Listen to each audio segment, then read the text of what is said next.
மாதிரி ஸ்மோக்கர்ஸோட ஹெல்த்தும் ஓரளவுக்கு நம்ம வந்து காப்பாற்றி கொண்டு வரணும் அப்படின்னா அவங்களுக்கு இந்த கற்பூரவள்ளியில் செஞ்ச கஷாயம் வாரத்தில் ஒரு 2 நாள் இல்லை 3 நாள் ஒரு அரை டம்ளர் அளவுக்கு நீங்கள் கொடுத்துட்டு வந்தீங்க அப்படின்னாக்க அவங்க உடம்புல இருக்கிற அந்த டாக்ஸின்ஸ் எல்லாமே வந்து வெளியேறிடும். பட் அதுக்காக நமக்கு கையில் வந்து ஒரு நேச்சுரல் மெடிசன் இருக்குன்னு நீங்கள் இந்த கஷாயத்தையும் குடிச்சிட்டு ஸ்மோக் பண்ணுறதையும் கண்டினியூ பண்ணீங்க அப்படின்னாக்க டெஃபினட்டாக ஒரு பயனுமே இருக்காது.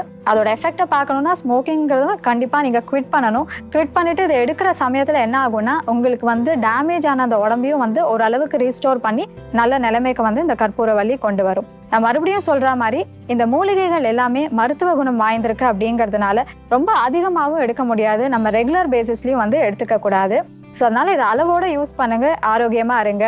இன்றைக்கி பார்த்த இந்த டாபிக் வந்து கண்டிப்பாக யூஸ்ஃபுல்லாக இருக்கும்னு நம்புகிறேன். இந்த மாதிரி இன்னும் நிறைய இன்ட்ரெஸ்டிங்கான டாபிக்ஸோட அடுத்த எபிசோட் நான் உங்களை சந்திக்கிறேன். Until then, it's Ramya signing off from Adipangarai Nutrition Diary.